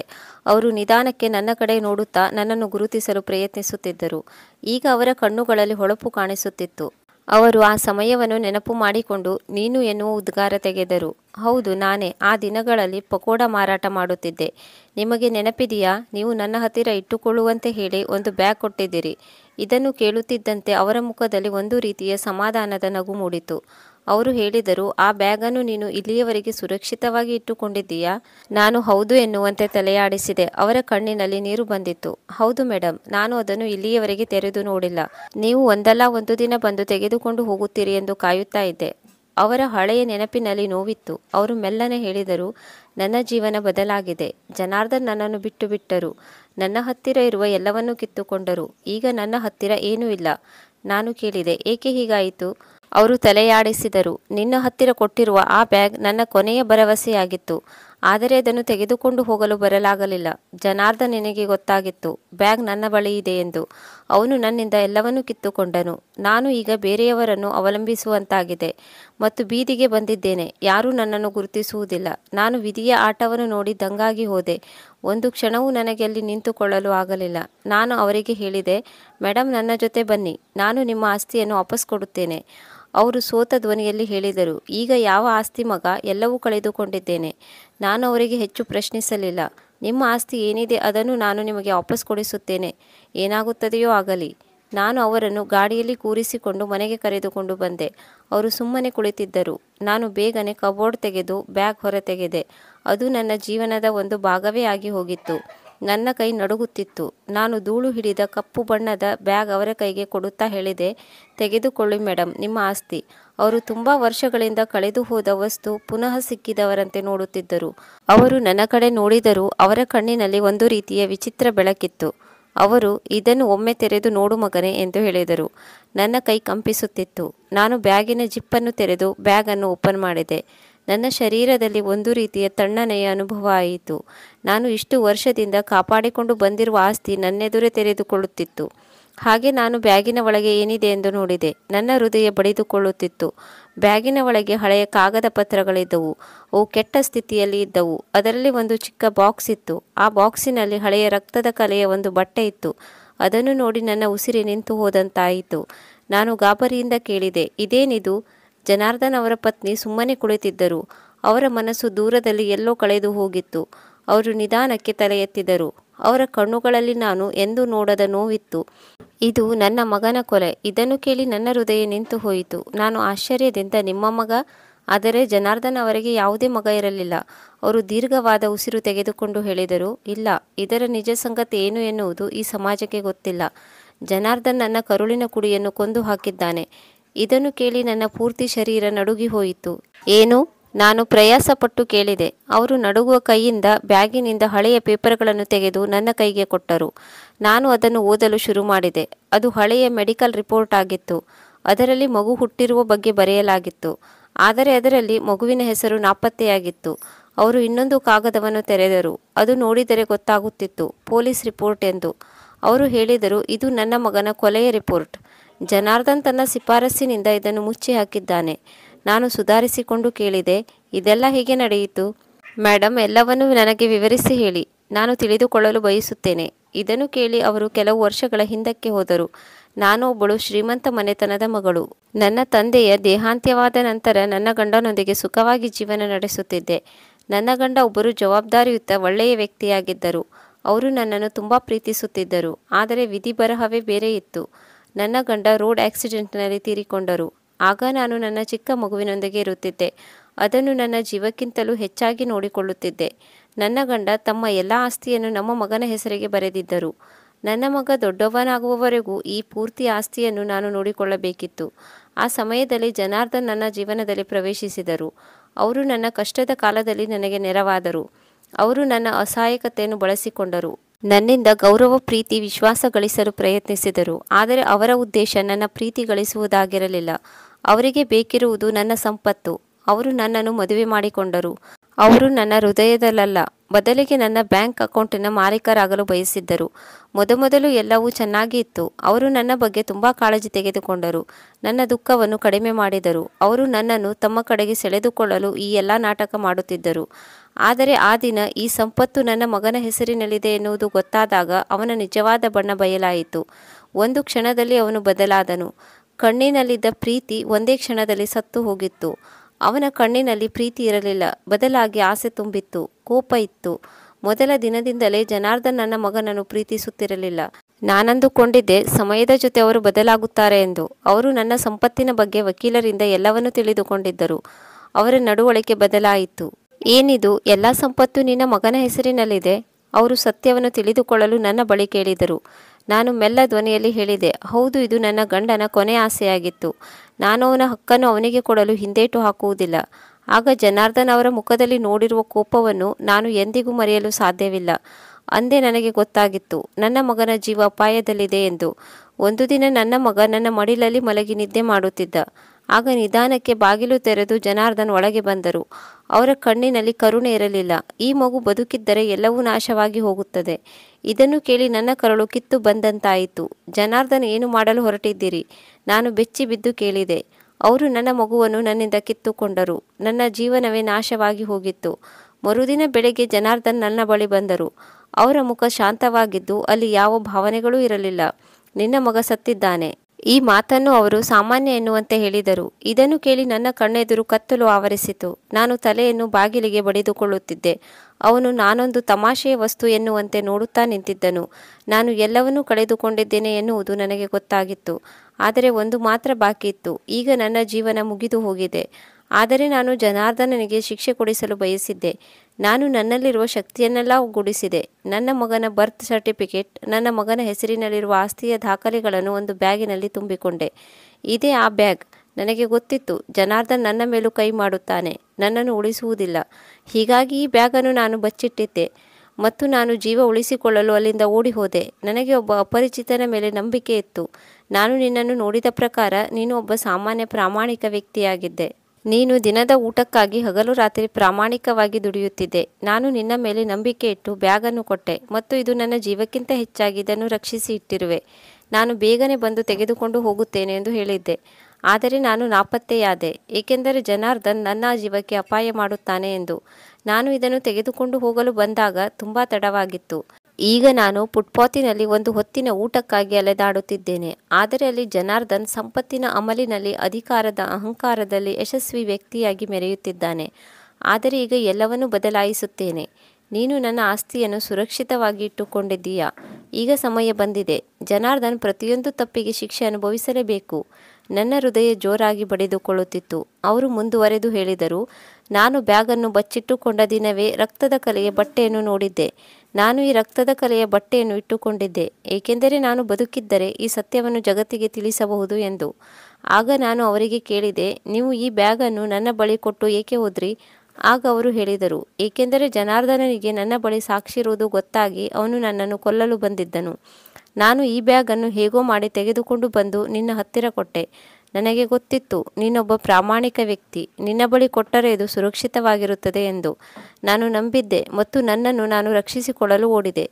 ಅಲ್ಲಿ ಇಲ್ಲಿ ಕದ್ದು ಮುಚ್ಚಿಕೊಳ್ಳುತ್ತಾ ದಿನ ಕಳೆದೆ. ಕೊನೆಯದಾಗಿ ಎಲ್ಲವನ್ನೂ ಕಳೆದುಕೊಂಡೆ. ಮುಂದೇನು ಮಾಡುವುದು ಎಂದು ಯೋಚನೆ ಮಾಡುತ್ತಾ ಕುಳಿತುಕೊಂಡೆ. ಮೇಡಮ್, ಈಗ ಏನು ಮಾಡುತ್ತೀರಿ? ಅವರು ತಲೆ ಎತ್ತಿದರು. ಅವರ ಕಣ್ಣಿನಲ್ಲಿ ಒಂದು ಬೆಳಕಿತ್ತು. ಈಗ ಮಾಡಬೇಕಾದುದನ್ನು ನಾನು ಮಾಡುತ್ತೇನೆ. ವರ್ಷಗಳ ಹಿಂದೆ ಇದನ್ನು ಮಾಡಬೇಕಿತ್ತು. ಈಗ ನಾನು ಸಾಕ್ಷಿಗಳನ್ನು ಇಟ್ಟುಕೊಂಡು ಜನಾರ್ದನನ ಮೇಲೆ ಕೇಸ್ ಹಾಕುತ್ತೇನೆ. ಆದರೆ ನನಗೆ ಗೊತ್ತು ಇದು ಅಷ್ಟು ಸುಲಭದ ಕೆಲಸವಲ್ಲ. ಏಕೆಂದರೆ ಜನಾರ್ದನ್ ಪಾಟೀಲ್ ಒಬ್ಬ ಬಲಶಾಲಿ ವ್ಯಕ್ತಿ. ಅವನ ಬಳಿ ಹಣವಿದೆ, ಅಧಿಕಾರವಿದೆ. ಅವನು ಮನಸ್ಸು ಮಾಡಿದರೆ ಏನು ಬೇಕಾದರೂ ಮಾಡುತ್ತಾನೆ. ಆದರೆ ನಾನು ಒಂದು ನಿರ್ಣಯ ತೆಗೆದುಕೊಳ್ಳಬೇಕಾಗಿತ್ತು. ಈ ಹೋರಾಟಕ್ಕೆ ನಾನು ಬೆಂಬಲ ನೀಡಬೇಕೇ? ಜನಾರ್ದನ್ ಅಂತಹ ವ್ಯಕ್ತಿಯ ವಿರುದ್ಧ ಹೋರಾಡಬೇಕೇ? ಇಲ್ಲ ನನ್ನ ಯಶಸ್ವಿ ಜೀವನವನ್ನು ಆನಂದಿಸಬೇಕೇ? ನನ್ನ ಮನಸ್ಸಿನಲ್ಲಿ ಯುದ್ಧ ನಡೆಯುತ್ತಿತ್ತು. ನನ್ನ ಬಳಿ ಸತ್ಯಪರ ಸಾಕ್ಷಿಗಳಿದ್ದವು. ಜನಾರ್ದನ್ ಮಗುವನ್ನು ಕೊಂದಿರುವುದು ನಿಜವಾಗಿತ್ತು. ಆ ಸಾಕ್ಷಿಗಳನ್ನು ನಾನು ಅನೇಕ ವರ್ಷಗಳಿಂದ ಕಾಪಾಡಿಕೊಂಡು ಬಂದಿದ್ದೇನೆ. ನಾನು ಯಾವ ಬ್ಯಾಗನ್ನು ಸಂಪತ್ತು ಎಂದು ಕಾಪಾಡಿಕೊಂಡು ಬಂದಿದ್ದೇನೆ, ಅದು ಇಂಥದ್ದೊಂದು ಮಾನವೀಯತೆಯನ್ನು ನಡಗಿಸುವ ಹೇಯ ಕೃತ್ಯಕ್ಕೆ ಸಾಕ್ಷಿಯಾಗುತ್ತದೆ ಎಂದು ಅಂದುಕೊಂಡಿರಲಿಲ್ಲ. ನನ್ನ ಮನಸ್ಸಿನಲ್ಲಿ ತೊಳಲಾಟ ಶುರುವಾಗಿತ್ತು. ನಾನು ಜನಾರ್ದನ್ ಅಂತ ಬಲಿಷ್ಠ ವ್ಯಕ್ತಿಯನ್ನು ಎದುರಿಸಬಲ್ಲೆನೆ? ಅವನ ವಿರುದ್ಧ ನಿಲ್ಲಬಲ್ಲೆನೆ? ನನ್ನ ಜೀವವನ್ನು ಅಪಾಯದಲ್ಲಿಟ್ಟು ಸತ್ಯದ ಪರ ನಿಲ್ಲಲೆ? ಇಲ್ಲವೇ ಸುಮ್ಮನೆ ಇದ್ದು ಬಿಡಲೆ? ಈ ವಿಷಯವನ್ನು ಇಲ್ಲಿಗೆ ಬಿಟ್ಟು ಬಿಡಲೆ? ಮೇಡಮ್ ನನ್ನ ಕಡೆ ನೋಡಿದರು. ಅವರ ಕಣ್ಣಿನಲ್ಲಿ ನೋವಿತ್ತು, ಜೊತೆಗೆ ಒಂದು ಪ್ರಾರ್ಥನೆಯೂ ಕಾಣುತ್ತಿತ್ತು. ಅವರಿಗೆ ಒಂದು ನಂಬಿಕೆ ಇತ್ತು, ನಾನು ಅವರನ್ನು ಒಂಟಿಯಾಗಿ ಬಿಡುವುದಿಲ್ಲ ಎಂದು. ಅವರು ಹೇಳಿದರು, ಮಗ, ಈಗ ನಿರ್ಣಯವನ್ನು ನೀನು ತೆಗೆದುಕೊಳ್ಳಬೇಕು. ನನಗೆ ಗೊತ್ತು ಜನಾರ್ದನ್ ಒಬ್ಬ ಬಲಶಾಲಿ ವ್ಯಕ್ತಿ ಎಂದು. ಅವನು ನಿನಗೆ ತೊಂದರೆ ಮಾಡಬಹುದು. ಆದರೆ ನನಗೆ ಗೊತ್ತು ನೀನು ಪ್ರಾಮಾಣಿಕ ವ್ಯಕ್ತಿ. ತುಂಬ ವರ್ಷಗಳಿಂದ ನನ್ನ ಆಸ್ತಿಯನ್ನು ಕಾಪಾಡಿಕೊಂಡು ಬಂದಿರುವೆ. ಆದರೆ ನಿರ್ಣಯ ತೆಗೆದುಕೊಳ್ಳುವುದು ಸುಲಭದ ಮಾತಾಗಿರಲಿಲ್ಲ. ನನ್ನ ಅದೃಷ್ಟದಲ್ಲಿ ಇದೇ ಬರೆದಿದ್ದರೆ ಜನಾರ್ದನ್ ಒಬ್ಬ ಸಾಮಾನ್ಯ ವ್ಯಕ್ತಿಯಾಗಿರಲಿಲ್ಲ. ಅವನ ಹಿಂದೆ ದೊಡ್ಡ ದೊಡ್ಡ ಅಧಿಕಾರಿಗಳು, ಪೊಲೀಸರು, ಬಲಶಾಲಿ ವ್ಯಕ್ತಿಗಳು ಇದ್ದರು. ಅವನ ವಿರುದ್ಧ ಹೋಗುವುದೆಂದರೆ ಅಪಾಯವನ್ನು ಮೈಮೇಲೆ ಎಳೆದುಕೊಂಡಂತೆ. ಮೇಡಮ್, ನಾವು ಈ ವಿಷಯವನ್ನು ಎಲ್ಲರೆದುರು ಹೇಳಿದರೆ ಜನಾರ್ದನನಿಗೆ ನಮ್ಮನ್ನು ಮುಗಿಸಲು ಒಂದು ಕ್ಷಣವೂ ಬೇಕಾಗಿಲ್ಲ. ನನಗೆ ಗೊತ್ತು. ಆದರೆ ಏನಾಯಿತು? ಈ ಭಯ ಸತ್ಯವನ್ನು ಬಹಿರಂಗಪಡಿಸಲು ನಮ್ಮನ್ನು ತಡೆಯಬಲ್ಲದೆ? ಆದರೆ ನಾನು ಇದೆಲ್ಲವನ್ನು ಬಹಿರಂಗಪಡಿಸುತ್ತೇನೆ. ನೀನು ನನ್ನ ಜೊತೆಗಿಲ್ಲವೇ? ಈಗ ನನ್ನ ಬಳಿ ಯಾವ ಉತ್ತರವೂ ಇರಲಿಲ್ಲ. ನನ್ನ ಜೀವ ಅಪಾಯದಲ್ಲಿ ಮುಳುಗಿತ್ತು. ಜನರು ಅನೇಕ ರೀತಿಯ ವಂಚನೆಗಳನ್ನು ಮಾಡುತ್ತಿರುವುದನ್ನು ನಾನು ನೋಡಿದ್ದೇನೆ. ಆದರೆ ನನ್ನ ಜೀವನದಲ್ಲಿ ಬಹುದೊಡ್ಡ ಆಸೆ ಏನೆಂದರೆ ನಾನು ನನ್ನ ಯಶಸ್ಸನ್ನು, ನನ್ನ ಗೌರವವನ್ನು, ನನ್ನ ಜೀವನವನ್ನು ದಾನಕ್ಕಾಗಿ ತೊಡಗಿಸಿಕೊಳ್ಳಲು ಬಯಸಿದ್ದೆ. ನಾನು ಮೌನವಾಗಿದ್ದೆ. ಅವರು ನನ್ನನ್ನು ನೋಡುತ್ತಿದ್ದರು. ನನ್ನ ಮನಸ್ಸಿನಲ್ಲಿ ಏಳುತ್ತಿರುವ ಬಿರುಗಾಳಿಯನ್ನು ಗಮನಿಸಿರಬಹುದು. ಮಗ, ನೀನು ಯಾವುದೇ ನಿರ್ಣಯ ತೆಗೆದುಕೊಂಡರೂ ನಾನು ನಿನ್ನ ಜೊತೆಗಿರುತ್ತೇನೆ. ಆದರೆ ಒಂದು ನೆನಪಿಟ್ಟುಕೋ, ಅಪರಾಧವನ್ನು ನೋಡಿ ಸುಮ್ಮನೆ ಇರುವುದು ದೊಡ್ಡ ತಪ್ಪು. ಅವರ ಈ ಮಾತು ನನ್ನ ಹೃದಯವನ್ನು ಶೂಲದಂತೆ ಚುಚ್ಚಿತು. ಆ ರಾತ್ರಿ ನನಗೆ ನಿದ್ದೆ ಮಾಡಲೂ ಆಗಲಿಲ್ಲ. ಪದೇ ಪದೇ ನನಗೆ ಆ ಸಮಯ ನೆನಪಾಗುತ್ತಿತ್ತು. ಜನಾರ್ದನ್ ಅವರ ಹೆಂಡತಿ ನನ್ನ ಕೈಗೆ ರಕ್ತದ ಕಲೆ ಇರುವ ಬಟ್ಟೆಯನ್ನು ಕೊಟ್ಟಿದ್ದರು. ನಾನು ಸಾಕ್ಷಿಯನ್ನು ನೋಡಿದ್ದೆ. ಅದು ಜನಾರ್ದನ್ ಅವರ ಅಪರಾಧವನ್ನು ತೋರಿಸುತ್ತಿತ್ತು. ನಾನು ಆ ದಿನಗಳನ್ನು ನೆನಪು ಮಾಡಿಕೊಳ್ಳುತ್ತಿದ್ದೆ. ಅಂದು ನಾನು ಪಕೋಡ ಮಾರಾಟ ಮಾಡುವವನಾಗಿದ್ದೆ. ಇಂದು ನಾನು ದೊಡ್ಡ ಹೋಟೆಲ್ ಮಾಲೀಕ. ಈ ಯಶಸ್ಸು ನನ್ನನ್ನು ದಬ್ಬಾಳಿಕೆ ವಿರುದ್ಧ ಹೋರಾಡುವುದನ್ನು ತಡೆಯುತ್ತಿದೆ. ಅಂತಾದರೆ ಈ ಯಶಸ್ಸು ಇದ್ದು ಏನು ಪ್ರಯೋಜನ? ನಾನು ಮೇಡಮ್ ಅವರನ್ನು ಕರೆದೆ ಮತ್ತು ಹೇಳಿದೆ, ಮೇಡಮ್, ನಾನು ಜನಾರ್ದನ್ ಅವರ ವಿರುದ್ಧ ಹೋರಾಡುವ ನಿರ್ಣಯ ತೆಗೆದುಕೊಂಡಿದ್ದೇನೆ. ಅವರ ಕಣ್ಣಿನಲ್ಲಿ ಸಂತೋಷ ಮತ್ತು ಕನಸು ಒಟ್ಟಿಗೆ ಗೋಚರಿಸಿತು. ಅವರು ಹೇಳಿದರು, ಆದರೆ ಮಗ, ಇದು ಸುಲಭದ ಕೆಲಸವಲ್ಲ. ಪರವಾಗಿಲ್ಲ, ನಾನು ಗಟ್ಟಿ ನಿರ್ಧಾರವನ್ನು ತೆಗೆದುಕೊಂಡಿದ್ದೇನೆ. ಇಂದು ನಾನು ಸತ್ಯದ ಪರವಾಗಿ ನಿಲ್ಲದಿದ್ದರೆ ಜೀವನ ಪೂರ್ತಿ ಇದರ ಪಶ್ಚಾತ್ತಾಪದ ಭಾರವನ್ನು ಹೊರಬೇಕಾಗುತ್ತದೆ. ನಾನು ಇದನ್ನು ನಿನ್ನೆಯೇ ನಿರ್ಧರಿಸಿದ್ದೇನೆ. ಈಗ ಅದನ್ನು ಕಾರ್ಯಗತಗೊಳಿಸುವ ಸಮಯ ಬಂದಿದೆ. ಈಗ ನಮಗೆ ಈ ಕೇಸ್ ಪರವಾಗಿ ವಾದ ಮಾಡುವ ಒಬ್ಬರು ವಕೀಲರು ಬೇಕಾಗಿದ್ದಾರೆ. ಆದರೆ ಇಂಥ ವಕೀಲರು ಸಿಗುವುದು ಸುಲಭದ ಮಾತಲ್ಲ ಎಂದು ಹೇಳಿದೆ. ನಾನು ನನ್ನ ಕೆಲವು ನಂಬಿಕಸ್ಥ ಫ್ರೆಂಡ್ಸ್ ಜೊತೆ ಈ ವಿಷಯವಾಗಿ ಮಾತನಾಡಿದೆ. ನಂತರ ಒಬ್ಬ ವಕೀಲರ ಬಗ್ಗೆ ತಿಳಿಯಿತು ಮತ್ತು ಅವರು ಇಂತಹ ಕೇಸ್ ಬಗ್ಗೆ ಹೋರಾಡಿ ತುಂಬ ಯಶಸ್ಸು ಗಳಿಸಿದ್ದರು. ಅವರು ನಗರದಲ್ಲಿ ಪ್ರಸಿದ್ಧ ವಕೀಲರಾಗಿದ್ದರು. ಅವರು ದೌರ್ಜನ್ಯದ ಕೇಸ್ ಬಗ್ಗೆ ವಾದಿಸುತ್ತಿದ್ದರು. ನಾನು ಅವರಿಗೆ ಬ್ಯಾಗಿನಲ್ಲಿರುವ ಸಾಕ್ಷಿಗಳನ್ನು ನೀಡಿದೆ. ಅದನ್ನು ನೋಡಿದ ಅವರ ಮುಖದಲ್ಲಿ ಗಂಭೀರತೆ ಎದ್ದು ಕಾಣುತ್ತಿತ್ತು. ಈ ಕೇಸ್ ಗೆಲ್ಲೋದು ಸುಲಭವಲ್ಲ. ಜನಾರ್ದನ್ ಒಬ್ಬ ಬಲಶಾಲಿ ವ್ಯಕ್ತಿ. ಅವನ ಬಳಿ ಹಣವಿದೆ, ಅಧಿಕಾರವಿದೆ. ಅವನು ತನ್ನ ಅಧಿಕಾರದಿಂದ ಈ ಕೇಸನ್ನು ಮುಚ್ಚಿ ಹಾಕಿಸಿದ್ದಾನೆ. ನಾವು ಇದರ ಬಗ್ಗೆ ತಲೆಕೆಡಿಸಿಕೊಳ್ಳುವುದಿಲ್ಲ. ನಾನು ಖಡಕ್ ಧ್ವನಿಯಲ್ಲಿ ಹೇಳಿದೆ. ಇದು ಕೇಸ್ ಗೆಲ್ಲುವ ವಿಚಾರವಲ್ಲ, ಸತ್ಯ ಹೊರಹಾಕುವ ವಿಚಾರ. ನಾವು ಕೇಸ್ ದಾಖಲಿಸಿದ ರಾತ್ರಿ ನಮ್ಮ ಮನೆ ಎದುರು ಕೆಲವು ಗಾಡಿಗಳು ಬಂದು ನಿಂತವು. ನನ್ನ ಗಾರ್ಡ್ ಹೇಳಿದರು, ಸರ್, ನಿಮ್ಮ ಬಗ್ಗೆ ವಿಚಾರಿಸುತ್ತಿದ್ದಾರೆ. ಜನಾರ್ದನನಿಗೆ ವಿಷಯ ತಲುಪಿತ್ತು. ಮರುದಿನ ಬೆಳಗ್ಗೆ ನನಗೆ ಅಪರಿಚಿತ ನಂಬರಿಂದ ಫೋನ್ ಬಂದಿತ್ತು. ನಿನಗೆ ಎಷ್ಟು ಧೈರ್ಯ? ಫೋನಿನ ಆ ಕಡೆಯಿಂದ ಗಡುಸಾದ ಧ್ವನಿ ಬಂದಿತ್ತು. ನಾನು ಸುಮ್ಮನೆ ಇದ್ದೆ. ನೀನು ಆಡುತ್ತಿರುವ ಆಟದ ಪರಿಣಾಮದ ಬಗ್ಗೆ ನಿನಗೆ ಅಂದಾಜಿದೆಯೇ? ಇದನ್ನು ಚೆನ್ನಾಗಿ ತಿಳಿದುಕೋ. ನಿನಗೆ ಹಣ ಬೇಕಿದ್ದರೆ ಹೇಳು. ನಿನಗೆ ಎಷ್ಟು ಹಣ ಬೇಕು? ಈ ಕೇಸ್ ವಾಪಸ್ ತೆಗೆದುಕೋ. ಈ ಮಾತನ್ನು ಕೇಳಿ ನನ್ನ ಕೋಪ ನೆತ್ತಿಗೇರಿತು. ನನಗೆ ಯಾವುದೇ ಹಣ ಬೇಡ. ಜನಾರ್ದನ್ ಸರ್, ಸತ್ಯ ಎಲ್ಲರೆದುರು ಹೊರಬರುತ್ತದೆ. ಜನಾರ್ದನ್ ಅವರು ಕೆಲ ಕಾಲ ಮೌನವಾಗಿದ್ದು ನಂತರ ಪುನಃ ಧಮ್ಕಿ ಹಾಕಿದರು. ಒಂದು ವೇಳೆ ನೀನು ಇದರಿಂದ ಹಿಂದೆ ಸರಿಯಲು ಒಪ್ಪದಿದ್ದರೆ ಇದರ ಪರಿಣಾಮ ಅನುಭವಿಸಲು ತಯಾರಾಗಿರು. ಇಷ್ಟು ಹೇಳಿ ಫೋನ್ ಕಟ್ ಮಾಡಿದರು. ಆದರೆ ನಾನು ಹಿಂದೆ ಸರಿಯುವ ವ್ಯಕ್ತಿಯಾಗಿರಲಿಲ್ಲ. ಇದು ಜನಾರ್ದನ್ ಅವರ ಮೊದಲ ಹೆಜ್ಜೆಯಾಗಿತ್ತು. ಅವರಿಗೆ ಗೊತ್ತಿತ್ತು ನಾನು ಅವರ ವಿರುದ್ಧ ಹೋರಾಡುವ ನಿರ್ಧಾರ ಮಾಡಿದ್ದೇನೆ ಎಂದು. ಈಗ ಅವನು ನನ್ನನ್ನು ತಡೆಯಲು ಯಾವ ಮಟ್ಟಕ್ಕೆ ಬೇಕಾದರೂ ಹೋಗುತ್ತಾನೆ. ನಾನು ನಿರ್ಧರಿಸಿಯಾಗಿತ್ತು. ನಾನು ಯಾರ ಬೆದರಿಕೆಗೂ ಹೆದರುವವನಲ್ಲ. ಜನಾರ್ದನ್ ಬೆದರಿಕೆ ನನ್ನ ಕಿವಿಯೊಳಗೆ ಗುಯಿಗುಡುತ್ತಿತ್ತು. ನೀನು ಒಪ್ಪಿಕೊಳ್ಳದಿದ್ದರೆ ಇದರಿಂದ ಮುಂದೆ ಆಗುವ ಪರಿಣಾಮವನ್ನು ಎದುರಿಸಿ ಎನ್ನುವುದು. ನನ್ನ ಕೈಯಲ್ಲಿ ಮೊಬೈಲ್ ಇತ್ತು, ಆದರೆ ಮನಸ್ಸು ಬೇರೆ ಯೋಚನೆಯಲ್ಲಿ ಮುಳುಗಿತ್ತು. ನಾನು ಸರಿಯಾದ ನಿರ್ಧಾರ ತೆಗೆದುಕೊಂಡಿದ್ದೇನೆಯೇ? ನಾನು ಯುದ್ಧದಲ್ಲಿ ಧುಮುಕಿದ್ದೆ. ಅದರ ಫಲಿತಾಂಶ ವಿನಾಶವಲ್ಲದೆ ಬೇರೇನೂ ಆಗಿರಲಿಲ್ಲ. ಆದರೆ ಮುಂದಿನ ಕ್ಷಣದಲ್ಲಿ ನನ್ನಲ್ಲಿ ಕೋಪದ ಅಲೆಯೊಂದು ಮೂಡಿತು. ನಾವು ಅನ್ಯಾಯ ಮಾಡುವವರ ವಿರುದ್ಧ ಹೋರಾಡದೆ ಸುಮ್ಮನಿದ್ದರೆ ಅಂತಹ ವ್ಯಕ್ತಿಗಳು ಮುಂದೆ ಬಲಶಾಲಿಗಳಾಗುತ್ತಾರೆ ಮತ್ತು ದುರ್ಬಲರು ಇದೆಲ್ಲವನ್ನು ಅನುಭವಿಸುತ್ತಾ ಮೌನವಾಗಿರುತ್ತಾರೆ. ಆದರೆ ನಾನು ಸುಮ್ಮನಿರುವ ವ್ಯಕ್ತಿಯಾಗಿರಲಿಲ್ಲ. ಮರುದಿನ ನಾನು ವಕೀಲರ ಆಫೀಸಿಗೆ ಹೋದೆ. ಮೇಡಮ್ ಅಲ್ಲಿ ನನಗಿಂತ ಮೊದಲೇ ಹಾಜರಿದ್ದರು. ಅವರ ಮುಖದಲ್ಲಿ ಗಾಬರಿ ಇತ್ತು. ಇನ್ನೊಂದು ಕಡೆ ನಂಬಿಕೆಯ ಬೆಳಕು ಕಾಣುತ್ತಿತ್ತು. ಅವರು ಕೇಳಿದರು, ಏನಾಯಿತು? ಜನಾರ್ದನ್ ಕಡೆಯಿಂದ ಫೋನ್ ಬಂದಿತ್ತೆ? ನಾನು ಹೌದು ಎನ್ನುವಂತೆ ತಲೆಯಾಡಿಸಿ, ಅವರು ನನಗೆ ಬೆದರಿಕೆ ಹಾಕಿದ್ದಾರೆ. ಕೇಸ್ ವಾಪಸ್ ತೆಗೆದುಕೊಳ್ಳದಿದ್ದರೆ ಇದರ ಪರಿಣಾಮವನ್ನು ಅನುಭವಿಸಲು ಸಿದ್ಧನಾಗಿರು ಎಂದು. ವಕೀಲರು ದೀರ್ಘವಾಗಿ ಉಸಿರು ತೆಗೆದುಕೊಂಡು ಹೇಳಿದರು, ಇದು ನಡೆಯುತ್ತಿದೆ ಎಂದು ಗೊತ್ತಿತ್ತು. ಅವನು ತುಂಬ ಅಪಾಯಕಾರಿ ವ್ಯಕ್ತಿ. ಯಾವ ಮಟ್ಟಕ್ಕೆ ಬೇಕಾದರೂ ಹೋಗುತ್ತಾನೆ. ಈಗ ಏನು ಮಾಡುವುದು? ನಾನು ಆತಂಕದ ಸ್ವರದಲ್ಲಿ ಕೇಳಿದೆ. ವಕೀಲರು ಮುಗುಳ್ನಗುತ್ತಾ ನನ್ನ ಕಡೆ ನೋಡಿದರು. ಅವರಿಗೆ ನನ್ನ ಮನಸ್ಸಿನ ತಳಮಳ ಅರ್ಥವಾಗಿರಬಹುದು. ಅವರು ಹೇಳಿದರು, ನಾವು ಈ ಕೇಸನ್ನು ಮುಂದುವರಿಸೋಣ. ಆದರೆ ತುಂಬ ಜಾಗರೂಕತೆಯಿಂದ ಇರಬೇಕು. ನಾವು ಮುಂದೆ ಯಾವ ಹೆಜ್ಜೆ ಇಡುತ್ತಿದ್ದೇವೆ ಎಂದು ಜನಾರ್ದನ್ ಅವರಿಗೆ ಇದರ ಬಗ್ಗೆ ಯಾವುದೇ ಸುಳಿವು ಗೊತ್ತಾಗಬಾರದು. ನಮ್ಮ ಮೊದಲ ಹೆಜ್ಜೆ ಮಾಧ್ಯಮದವರನ್ನು ನಮ್ಮ ಜೊತೆ ಸೇರಿಸಿಕೊಳ್ಳುವುದು, ಸತ್ಯ ಜಗತ್ತಿಗೆ ತೋರಿಸುವುದು. ನಾವು ಕೇಸನ್ನು ನ್ಯಾಯಾಲಯದಲ್ಲಿ ದಾಖಲಿಸಿದ್ದೇವೆ. ಆದರೆ ನಮಗೆ ಗೊತ್ತಿದೆ, ಕಾನೂನಿನ ವ್ಯವಸ್ಥೆಯಲ್ಲಿ ಅವರು ದೊಡ್ಡ ದೊಡ್ಡ ಸಂಬಂಧ ಹಾಗೂ ಹಣದ ಪ್ರಯೋಗ ಮಾಡುತ್ತಾರೆ. ಹೀಗಾಗಿ ನಮಗೆ ಜನರ ಬೆಂಬಲ ಬೇಕು. ನಾನು ಒಬ್ಬ ದೊಡ್ಡ ರಿಪೋರ್ಟರನ್ನು ಭೇಟಿಯಾದೆ. ಅವರು ದಬ್ಬಾಳಿಕೆ, ಭ್ರಷ್ಟಾಚಾರದ ವಿರುದ್ಧ ವರದಿ ಮಾಡುತ್ತಾ ಫೇಮಸ್ ಆಗಿದ್ದರು. ನಾನು ಜನಾರ್ದನ್ ಅವರ ಕಥೆಯನ್ನು ಹೇಳಿದಾಗ ಅವರು ನನ್ನನ್ನು ಆಳವಾಗಿ ನೋಡಿದರು ಮತ್ತು ಕೇಳಿದರು, ನಿನ್ನ ಹತ್ತಿರ ಸಾಕ್ಷಿ ಇದೆಯೇ? ಸಂಶಯದ ಧ್ವನಿಯಲ್ಲಿ ಕೇಳಿದರು. ನಾನು ಬ್ಯಾಗಿನಿಂದ ರಕ್ತದ ಕಲೆಯ ಬಟ್ಟೆ, ಮೆಡಿಕಲ್ ರಿಪೋರ್ಟ್, ಪೊಲೀಸ್ ರಿಪೋರ್ಟ್ ಅವರ ಎದುರು ಇಟ್ಟೆ. ಇದೆಲ್ಲ ಸಾಕ್ಷಿ ನನ್ನ ಬಳಿ ಇದೆ. ಇದು ಜನಾರ್ದನ್ ಅವರ ನಿಜ ಸಂಗತಿ. ಇದು ಕೆಲವು ವರ್ಷಗಳಿಂದ ಮುಚ್ಚಿಕೊಂಡಿದೆ. ರಿಪೋರ್ಟರ್ ಈ ಎಲ್ಲ ಪೇಪರ್ ನೋಡಿ ಒಂದು ಕ್ಷಣ ಮೌನವಾದರು. ನಂತರ ಅವರು ಮುಗುಳ್ನಗುತ್ತಾ ಹೇಳಿದರು, ಇದನ್ನು ನಾನು ಪ್ರಕಟಿಸುತ್ತೇನೆ. ಆದರೆ ಇದರ ನಂತರ ನಿಮಗೆ ಅಪಾಯ ತುಂಬ ಹೆಚ್ಚಾಗುತ್ತದೆ. ಜನಾರ್ದನ್ ಕೇವಲ ಬೆದರಿಕೆ ಹಾಕುವುದಿಲ್ಲ, ಅವರು ಅದನ್ನು ಕಾರ್ಯರೂಪಕ್ಕೆ ತರುತ್ತಾರೆ. ನೀವು ಇದಕ್ಕೆ ಸಿದ್ಧರಾಗಿರಬೇಕು. ಪತ್ರಿಕೆಯಲ್ಲಿ ಈ ವಿಷಯ ಪ್ರಕಟವಾದ ಮಾರನೇ ದಿನ ನನ್ನ ಹೋಟೆಲ್ ಮೇಲೆ ಇದ್ದಕ್ಕಿದ್ದಂತೆ ಪೊಲೀಸರು ದಾಳಿ ಮಾಡಿದರು. ನನ್ನ ಮೇಲೆ ತೆರಿಗೆ ವಂಚನೆ ಮತ್ತು ಅಕ್ರಮದ ವ್ಯವಹಾರದ ಆರೋಪವನ್ನು ಹೊರಿಸಿ ನನ್ನ ಹೋಟೆಲ್ಗೆ ಸೀಲ್ ಹಾಕಿಸಿದರು. ಇದು ಜನಾರ್ದನ್ ಅವರ ಮೊದಲ ಹೆಜ್ಜೆಯಾಗಿತ್ತು. ಮೇಡಮ್ ನನ್ನ ಬಳಿಗೆ ಬಂದರು. ಅವರ ಮುಖದಲ್ಲಿ ಬೇಜಾರು ಕಾಣಿಸುತ್ತಿತ್ತು. ಅವರು ಹೇಳಿದರು, ಮಗ, ನಾನು ನಿನಗೆ ಹೇಳಿದೆನಲ್ಲ, ಅವನು ನಿನಗೆ ನಷ್ಟ ಮಾಡುತ್ತಾನೆ ಎಂದು. ನಾನು ದೀರ್ಘವಾದ ಉಸಿರು ತೆಗೆದುಕೊಂಡು ಹೇಳಿದೆ, ಮೇಡಮ್, ನನಗೆ ಗೊತ್ತಿತ್ತು ಈ ರೀತಿ ನಡೆಯುತ್ತದೆ ಎಂದು. ಆದರೆ ನಾವು ಈಗ ಹಿಂದೆ ಸರಿಯುವ ಹಾಗಿಲ್ಲ. ವಕೀಲರು ನಮಗೆ ನ್ಯಾಯಾಲಯದಲ್ಲಿ ವಾದ ಮಂಡಿಸಲು ಕರೆದರು. ನಾವು ಜನಾರ್ದನ್ ಅವರ ವಿರುದ್ಧ ಸಾಕ್ಷಿಗಳನ್ನು ನೀಡಿದೆವು. ಕೇವಲ ನ್ಯಾಯಾಲಯದಲ್ಲಿ ಮಾತ್ರವಲ್ಲ, ಸೋಷಿಯಲ್ ಮೀಡಿಯಾದಲ್ಲಿ ಇದರ ಬಗ್ಗೆ ಪ್ರಕಟಣೆ ಕೊಟ್ಟೆವು. Justice for the last child expose Janardhan. ಇದು ವೈರಲ್ ಆಯಿತು. ಜನರು ಜನಾರ್ದನ್ ಅವರಿಗೆ ಪ್ರಶ್ನೆ ಕೇಳಲು ಶುರು ಮಾಡಿದರು. ಒಂದು ರಾತ್ರಿ ನಾನು ನನ್ನ ಆಫೀಸಿನಲ್ಲಿ ಕುಳಿತಿದ್ದೆ. ನನ್ನ ಫೋನ್ ರಿಂಗ್ ಆಗುತ್ತಿತ್ತು. ಅದು ಅಪರಿಚಿತ ನಂಬರ್ ಆಗಿತ್ತು. ಕೇಳಿಸಿಕೊ ಪಕೋಡ ಮಾರುವವನೇ, ನೀನು ಎಷ್ಟು ಮುಂದೆ ಹೋಗುತ್ತೀಯೋ ನಿನಗೆ ಅಷ್ಟು ಅಪಾಯ ಹೆಚ್ಚಾಗುತ್ತದೆ. ನೀನು ಏನು ಮಾಡಬೇಕಿತ್ತು ಅದನ್ನು ಮಾಡಿದ್ದೀಯಾ. ಇದು ನನ್ನ ಕೊನೆಯ ವಾರ್ನಿಂಗ್. ನಿನಗೆ ಈಗಲೂ ಸಮಯ ಇದೆ. ಕೇಸ್ ವಾಪಸ್ ತೆಗೆದುಕೋ, ಇಲ್ಲದಿದ್ದರೆ ನೀನು ಉಳಿಯುವುದಿಲ್ಲ, ನಿನ್ನ ಸತ್ಯವೂ ಉಳಿಯುವುದಿಲ್ಲ.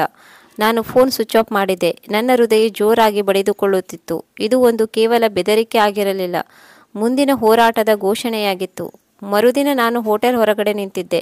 ಒಂದು ಕೆಂಪು ಬಣ್ಣದ ಕಾರ್ ನನ್ನ ಹತ್ತಿರದಿಂದ ಹೋಯಿತು ಮತ್ತು ಇದ್ದಕ್ಕಿದ್ದಂತೆ ಹೊಡೆದಾಟ ಶುರುವಾಯಿತು. ಬುಲೆಟ್ ಹಾರುತ್ತಿತ್ತು. ನನ್ನ ತಲೆಯ ಹತ್ತಿರದಿಂದ ಒಂದು ಬುಲೆಟ್ ಹಾರಿತು. ನಾನು ನೆಲದ ಮೇಲೆ ಬಿದ್ದೆ. ಜನರು ಕಿರುಚಿಕೊಳ್ಳುತ್ತಿದ್ದರು. ಎಲ್ಲ ಅಸ್ತವ್ಯಸ್ತವಾಯಿತು. ಪೂರ್ತಿ ವಾತಾವರಣ ಭಯಾನಕವಾಗಿ ಮಾರ್ಪಟ್ಟಿತು. ಇದು ಜನಾರ್ದನ್ ಸಂದೇಶವಾಗಿತ್ತು. ಇದನ್ನು ನಾನು ಅರ್ಥ ಮಾಡಿಕೊಂಡೆ. ನನ್ನ ಗಾರ್ಡ್ ನನ್ನನ್ನು ಬೇಗನೆ ಗಾಡಿಯಲ್ಲಿ ಹಾಕಿ ಒಂದು ಸುರಕ್ಷಿತ ಸ್ಥಳಕ್ಕೆ ಕರೆದುಕೊಂಡು ಹೋದರು. ಮೇಡಮ್ ಇದನ್ನು ಕೇಳಿ ಗಾಬರಿಗೊಂಡರು. ಇದು ತುಂಬ ಅತಿಯಾಯಿತು. ನಾನು ಇದರ ಬಗ್ಗೆ ನ್ಯಾಯಾಲಯದಲ್ಲಿ ಕೇಸ್ ದಾಖಲಿಸುತ್ತೇನೆ.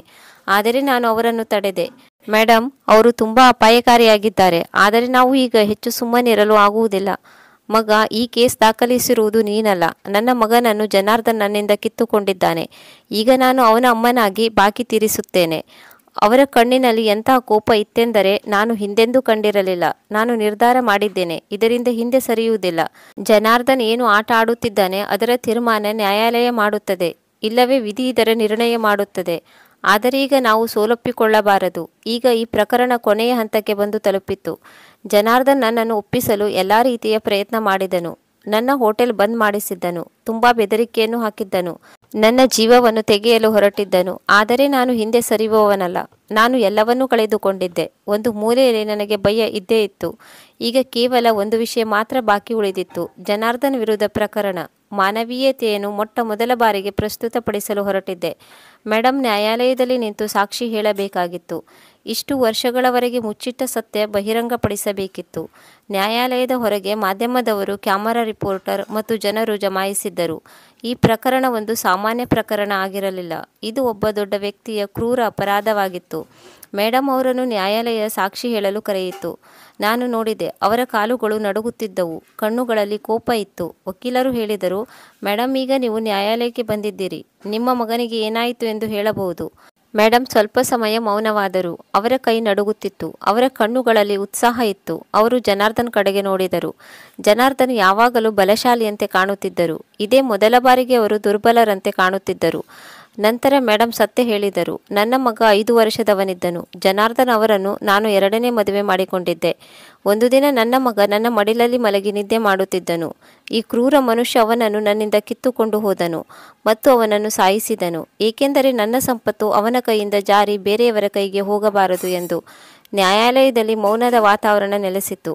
ನಿಮ್ಮ ಬಳಿ ಇದರ ಬಗ್ಗೆ ಯಾವುದಾದರೂ ಸಾಕ್ಷಿ ಇದೆಯೇ? ಜಡ್ಜ್ ಸರ್ ವಿನಯದಿಂದ ಕೇಳಿದರು. ಮೇಡಮ್ ನನ್ನ ಕಡೆ ನೋಡಿದರು. ನಾನು ಮುಂದೆ ಹೋಗಿ ಸಾಕ್ಷಿಗೆ ಆಧಾರವಾದ ಕಾಗದ ಪತ್ರಗಳನ್ನು ನೀಡಿದೆ. ಇದು ಸಾಕ್ಷಿ ಸರ್, ನನ್ನ ಮೊದಲ ಗಂಡ ತಯಾರಿಸಿದ ದಾಖಲೆಗಳು. ಈ ದಾಖಲೆಗಳ ಪ್ರಕಾರ ನಮ್ಮ ಸಂಪತ್ತಿನ ನಿಜವಾದ ವಾರಸುದಾರ ನನ್ನ ಮಗ, ಈ ಜನಾರ್ದನನಲ್ಲ. ಈ ಎಲ್ಲ ಕಾಗದ ಪತ್ರಗಳನ್ನು ಜನಾರ್ದನ್ ನನ್ನಿಂದ ಕಿತ್ತುಕೊಂಡು ಸುಡಲು ಪ್ರಯತ್ನಿಸಿದನು. ಆದರೆ ನಾನು ಇದನ್ನೆಲ್ಲ ರಕ್ಷಿಸಿಕೊಂಡು ಇಲ್ಲಿಗೆ ತಂದಿದ್ದೇನೆ. ಈಗ ನ್ಯಾಯಾಲಯದಲ್ಲಿ ಗುಸುಗುಸು ಮಾತನಾಡಿಕೊಳ್ಳುತ್ತಿದ್ದರು. ಜನಾರ್ದನ್ ಪರ ವಕೀಲರು ಕೂಡಲೇ ವಾದಿಸಿದರು. ಇದು ಸುಳ್ಳು. ಜನಾರ್ದನನಿಗೂ ಈ ಪ್ರಕರಣಕ್ಕೂ ಯಾವುದೇ ಸಂಬಂಧವಿಲ್ಲ. ಇದರಲ್ಲಿ ಜನಾರ್ದನ್ ಮಗುವನ್ನು ಸಾಯಿಸಿದ್ದಾನೆ ಎಂದು ಬರೆಯಲಾಗಿದೆ. ಆಗ ಮೇಡಮ್ ಹೇಳಿದರು, ಇದು ಸುಳ್ಳಾಗಿದ್ದರೆ ನನ್ನ ಮಗ ಎಲ್ಲಿದ್ದಾನೆ? ಅವನು ಇದ್ದಕ್ಕಿದ್ದಂತೆ ನಾಪತ್ತೆಯಾಗಲು ಕಾರಣವೇನು? ಇದನ್ನು ಜನಾರ್ದನನೇ ಹೇಳಬೇಕು. ನಾನೇಕೆ ಈ ನ್ಯಾಯಾಲಯದಲ್ಲಿ ನಿಂತಿದ್ದೇನೆ? ಜಡ್ಜ್ ಜನಾರ್ದನನನ್ನು ತೀಕ್ಷ್ಣ ದೃಷ್ಟಿಯಿಂದ ನೋಡಿದರು ಮತ್ತು ಹೇಳಿದರು, ನಿಮ್ಮ ಬಳಿ ಇದಕ್ಕೆ ವಿರುದ್ಧವಾದ ಏನಾದರೂ ಬಲವಾದ ಸಾಕ್ಷಿ ಇದೆಯೇ? ಮೇಡಮ್ ಒಂದು ಕ್ಷಣ ಸೋತು ಹೋದವರಂತೆ ಕೆಳಗೆ ನೋಡಲಾರಂಭಿಸಿದರು. ನಂತರ ಅವರು ಗಟ್ಟಿಯಾದ ಧ್ವನಿಯಲ್ಲಿ, ಸರ್, ನಾನು ಬಲವಾದ ಸಾಕ್ಷಿ ನೀಡಬಲ್ಲೆ. ನಾನು ನ್ಯಾಯಾಲಯದಲ್ಲಿ ಸತ್ಯವನ್ನೇ ಹೇಳಿದ್ದೇನೆ. ನಂತರ ಅವರು ತಮ್ಮ ಬಳಿ ಇರುವ ಒಡೆದ ಮೊಬೈಲನ್ನು ತೆಗೆದರು. ಅದರ ಸ್ಕ್ರೀನ್ ಒಡೆದು ಹೋಗಿತ್ತು, ಆದರೆ ಅದು ಕೆಲಸ ಮಾಡುತ್ತಿತ್ತು. ಇದು ಇವರ ಮೊಬೈಲ್. ಇದರಲ್ಲಿ ಇವರು ಮಾತನಾಡಿರುವುದು ಸುರಕ್ಷಿತವಾಗಿದೆ. ಇದರಲ್ಲಿ ಇವರು ನನ್ನ ಮಗನನ್ನು ಸಾಯಿಸುವ ಮೊದಲು ಇದಕ್ಕೆ ಸಂಬಂಧಪಟ್ಟ ವ್ಯಕ್ತಿಗಳೊಂದಿಗೆ ಮಾತನಾಡಿದ್ದಾರೆ. ನ್ಯಾಯಾಲಯದಲ್ಲಿ ಮತ್ತೊಮ್ಮೆ ಗುಸುಗುಸು ಶಬ್ದ ಕೇಳಿಸಿತು. ವಕೀಲರು ಮೊಬೈಲನ್ನು ತೆಗೆದುಕೊಂಡರು. ನ್ಯಾಯಾಲಯದ ಆದೇಶದ ಮೇರೆಗೆ ಆಡಿಯೋ ಕೇಳಿಸಲಾಯಿತು. ಜನಾರ್ದನನ ಗಡುಸಾದ ಧ್ವನಿ ನ್ಯಾಯಾಲಯದಲ್ಲಿ ಕೇಳಿಸಿತು. ಹುಡುಗ ಬದುಕಿದ್ದರೆ ಈ ಸಂಪತ್ತು ನನ್ನ ಕೈಜಾರಿ ಹೋಗುತ್ತದೆ. ಅವನು ದೊಡ್ಡವನಾದ ಮೇಲೆ ಎಲ್ಲವೂ ಅವನಿಗೆ ಸೇರುತ್ತದೆ. ನಾನು ಅವನ ಅಮ್ಮನನ್ನು ಮದುವೆಯಾಗಿದ್ದು ಕೇವಲ ಈ ಸಂಪತ್ತಿಗಾಗಿ, ಅವಳಿಗಾಗಿ ಅಲ್ಲ. ಈ ಮಗುವನ್ನು ಮುಗಿಸುವುದು ಅವಶ್ಯಕವಾಗಿದೆ. ಇದನ್ನು ಕೇಳಿ ನ್ಯಾಯಾಲಯದಲ್ಲಿ ಮೌನ ಆವರಿಸಿತ್ತು. ಈ ಸಾಕ್ಷಿ ಜನಾರ್ದನನ ಮುಖದಲ್ಲಿದ್ದ ದರ್ಪ ತಾಕತ್ತು ಕೊನೆಗೊಳಿಸಿತು. ಜನಾರ್ದನ್ ಇದನ್ನು ಕೇಳಿಸಿಕೊಂಡ ನಂತರ ಮೌನವಾದನು. ಇಲ್ಲಿಯವರೆಗೆ ಮೌನವಾಗಿ ಕುಳಿತಿದ್ದ ಜನಾರ್ದನ್ ಇದ್ದಕ್ಕಿದ್ದಂತೆ ತನ್ನ ಕುರ್ಚಿಯಿಂದ ಎದ್ದು, ಈ ಹೆಂಗಸು ಸುಳ್ಳು ಹೇಳುತ್ತಿದ್ದಾಳೆ. ನನ್ನ ಮಾನಹಾನಿ ಮಾಡಲು ಈ ರೀತಿ ಆಟವಾಡುತ್ತಿದ್ದಾಳೆ. ನಾನು ನ್ಯಾಯಾಲಯದಲ್ಲಿ ವಿನಂತಿಸಿಕೊಳ್ಳುತ್ತಿದ್ದೇನೆ. ಈ ಪ್ರಕರಣವನ್ನು ಈ ಕೂಡಲೇ ವಜಾಗೊಳಿಸಬೇಕು. ಜಡ್ಜ್ ಅವರನ್ನು ತೀಕ್ಷ್ಣವಾಗಿ ನೋಡಿದರು ಮತ್ತು ಹೇಳಿದರು, ಈ ಆರೋಪವನ್ನು ಸುಳ್ಳು ಎಂದು ಹೇಳುವುದಾದರೆ ಮಗು ಎಲ್ಲಿದೆ ಎಂದು ನ್ಯಾಯಾಲಯಕ್ಕೆ ತಿಳಿಸಿ. ಇದನ್ನು ಕೇಳಿದ ಜನಾರ್ದನನ ಬಣ್ಣವೇ ಬದಲಾಯಿತು. ಅವನು ಮೌನವಾದನು. ನಂತರ ಅವನು ಸುಳ್ಳು ಹೇಳಲು ಪ್ರಯತ್ನಿಸಿದನು. ಹುಡುಗ ಎಲ್ಲಿಗೋ ಹೋಗಿದ್ದಾನೆ, ಮನೆ ಬಿಟ್ಟು ಓಡಿ ಹೋಗಿದ್ದಾನೆ. ಆಗ ಮೇಡಮ್ ಅವರು ಕಠೋರವಾಗಿ ಅವನಲ್ಲಿ ಒಂದು ಪ್ರಶ್ನೆಯನ್ನು ಕೇಳಿದರು. ಹಾಗಾದರೆ ಇಂದು ಎಲ್ಲ ಸತ್ಯವನ್ನು ಹೇಳು. ಆ ರಾತ್ರಿ ನೀನು ನನ್ನ ಕೋಣೆಯಲ್ಲಿ ಏನು ಮಾಡುತ್ತಿದ್ದೆ? ನನ್ನ ಮಗನ ಬಟ್ಟೆಯ ಮೇಲೆ ಏಕೆ ರಕ್ತದ ಕಲೆಗಳಿದ್ದವು? ಒಂದು ವೇಳೆ ಅವನು ಓಡಿ ಹೋಗಿದ್ದರೆ ಮತ್ತೊಮ್ಮೆ ಆತ ನಮ್ಮ ಕಣ್ಣಿಗೆ ಏಕೆ ಬೀಳಲಿಲ್ಲ? ಆಗ ಜಡ್ಜ್ ಅವರು ಒಂದು ಕ್ಷಣ ತಲೆ ಕೆಳಕ್ಕೆ ಹಾಕಿದರು. ನಂತರ ದೀರ್ಘ ನಿಟ್ಟುಸಿರು ಬಿಡುತ್ತಾ ತಮ್ಮ ತೀರ್ಪನ್ನು ನೀಡಿದರು. ಜನಾರ್ದನನನ್ನು ತಕ್ಷಣ ಕಸ್ಟಡಿಗೆ ತೆಗೆದುಕೊಳ್ಳಬೇಕು. ಅವನನ್ನು ಇನ್ನೂ ಹೆಚ್ಚಿನ ತನಿಖೆಗೆ ಒಳಪಡಿಸಬೇಕು ಮತ್ತು ಈ ಕೇಸ್ನ ಬಗ್ಗೆ ಇನ್ನೂ ಹೆಚ್ಚಿನ ಮಾಹಿತಿಯನ್ನು ಕಲೆ ಹಾಕಬೇಕು. ಈ ನ್ಯಾಯಾಲಯ ಜನಾರ್ದನನನ್ನು ಕೊಲೆ ಮಾಡಿದ ಹಾಗೂ ಸಾಕ್ಷಿ ನಾಶಪಡಿಸಿದ ಆರೋಪದ ಮೇಲೆ ಬಂಧಿಸಲು ಆದೇಶ ನೀಡುತ್ತದೆ. ಪೊಲೀಸರು ಜನಾರ್ದನನನ್ನು ಬಂಧಿಸಲು ಮುಂದೆ ಬಂದರು. ಮೊದಲ ಬಾರಿಗೆ ಪೊಲೀಸರನ್ನು ನೋಡಿ ಜನಾರ್ದನನಿಗೆ ಹೆದರಿಕೆ ಆಯಿತು. ಇದೆಲ್ಲವೂ ಸುಳ್ಳು ಎಂದು ಜನಾರ್ದನ್ ಕೂಗಾಡಿದನು. ಆದರೆ ಯಾರೂ ಅವನ ಕೂಗನ್ನು ಪರಿಗಣನೆಗೆ ತೆಗೆದುಕೊಳ್ಳಲಿಲ್ಲ. ಕೊನೆಗೂ ನ್ಯಾಯ ಸಿಕ್ಕಿತು. ನ್ಯಾಯಾಲಯದ ಕಲಾಪ ಕೊನೆಯಾಗುತ್ತಿದ್ದಂತೆ ನಾನು ಮೇಡಮ್ ಅವರ ಮುಖವನ್ನು ನೋಡಿದೆ. ಅವರ ಕಣ್ಣಿನಲ್ಲಿ ನೀರು ತುಂಬಿತ್ತು. ಆದರೆ ಇದು ಖುಷಿಯ ಹಾಗೂ ಸಂತೃಪ್ತಿಯ ಕಣ್ಣೀರಾಗಿತ್ತು. ಮೇಡಮ್ ಅವರು ನನ್ನ ಕಡೆಗೆ ನೋಡಿದರು. ಮಗ, ಒಂದು ವೇಳೆ ನೀನು ಇರದೇ ಹೋಗಿದ್ದರೆ ನಾನು ಇದನ್ನು ಎಂದಿಗೂ ಕೂಡ ಮಾಡಲು ಸಾಧ್ಯವಿರಲಿಲ್ಲ. ನೀನು ನನ್ನ ಅಮೂಲ್ಯವಾದ ಸಾಕ್ಷಿಗಳನ್ನು ಕಾಪಾಡಿದೆ ಹಾಗೂ ಅವುಗಳು ಎಲ್ಲಿಗೆ ಹೋಗಿ ತಲುಪಬೇಕೋ ಆ ಜಾಗಕ್ಕೆ ತಲುಪಿಸಿದೆ. ಆಗ ನಾನು ಮುಗುಳು ನಗುತ್ತಾ ಉತ್ತರ ನೀಡಿದೆ, ಮೇಡಮ್ ಅವರೇ, ಇದೆಲ್ಲ ನಿಮ್ಮೊಬ್ಬರ ಹೋರಾಟವಲ್ಲ, ಬದಲಾಗಿ ಸತ್ಯಕ್ಕಾಗಿ ಹೋರಾಡುವ ಪ್ರತಿಯೊಬ್ಬರ ಹೋರಾಟ. ಎಲ್ಲವೂ ಮುಗಿದು ಹೋಗಿತ್ತು. ಆದರೆ ನನಗೆ ಚೆನ್ನಾಗಿ ಗೊತ್ತಿತ್ತು, ಇದೆಲ್ಲವೂ ಜನಾರ್ದನ್ ಒಬ್ಬ ಜೈಲಿಗೆ ಹೋದರೆ ಮಾತ್ರ ಮುಗಿಯುವ ಕಥೆಯಾಗಿರಲಿಲ್ಲ. ಇದು ಒಬ್ಬ ಪ್ರಾಮಾಣಿಕ ವ್ಯಕ್ತಿಯ ಕಥೆಯಾಗಿತ್ತು. ಆತನು ಹಲವಾರು ವರ್ಷಗಳಿಂದ ಒಬ್ಬರ ಮೂಲ್ಯವಾದ ವಸ್ತುವನ್ನು ಯಾವುದೇ ಪ್ರತಿಫಲಾಪೇಕ್ಷೆ ಇಲ್ಲದೆ ಇಲ್ಲಿಯವರೆಗೂ ರಕ್ಷಿಸಿಕೊಂಡು ಬಂದಿದ್ದನು. ಒಂದಲ್ಲ ಒಂದು ದಿನ ಸತ್ಯವನ್ನು ಹೊರತರುವುದಕ್ಕಾಗಿ ಅವನು ಆ ರೀತಿ ಅದನ್ನು ರಕ್ಷಣೆ ಮಾಡಿಕೊಂಡು ಬಂದಿದ್ದನು. ಇದು ಒಂದು ಅಮ್ಮನ ಕಥೆಯಾಗಿತ್ತು. ಅವಳು ತನ್ನ ಮಗನಿಗಾಗಿ ನ್ಯಾಯವನ್ನು ದೊರಕಿಸಿಕೊಡುವುದಕ್ಕಾಗಿ ತನ್ನ ಎಲ್ಲವನ್ನೂ ತ್ಯಾಗ ಮಾಡಿದ್ದಳು. ಆದರೆ ಎಲ್ಲಕ್ಕಿಂತ ಹೆಚ್ಚಾಗಿ ಈ ಕಥೆಯು ಯಾರು ಸತ್ಯವನ್ನು ಅಳಿಸಿ ಹಾಕಲು ಸಾಧ್ಯ ಎಂದು ಅಂದುಕೊಳ್ಳುತ್ತಾರೋ ಅಂಥವರಿಗೆ ಈ ಕಥೆ ಅನ್ವಯವಾಗುತ್ತದೆ. ಆದರೆ ಎಂದಿಗೂ ಸತ್ಯವನ್ನು ಮುಚ್ಚಿಡಲು ಸಾಧ್ಯವಿಲ್ಲ. ವೀಕ್ಷಕರೇ, ಒಂದು ವೇಳೆ ಈ ಕಥೆ ನಿಮಗೆ ಇಷ್ಟವಾಗಿದ್ದಲ್ಲಿ ಪ್ಲೀಸ್ ಕಮೆಂಟ್ ಮಾಡಿ, ನಿಮ್ಮ ಅನಿಸಿಕೆ ಅಭಿಪ್ರಾಯವನ್ನು ತಿಳಿಸಿ ಮತ್ತು ಲೈಕ್ ಮಾಡಿ ಹಾಗೂ ಇತರರೊಂದಿಗೆ ಶೇರ್ ಮಾಡಿ. ಮುಂದಿನ ಸುಂದರವಾದ ಮತ್ತೊಂದು ಕಥೆಯೊಂದಿಗೆ ಭೇಟಿಯಾಗೋಣ. ಕತೆ ಕೇಳಿದ್ದಕ್ಕೆ ಧನ್ಯವಾದಗಳು.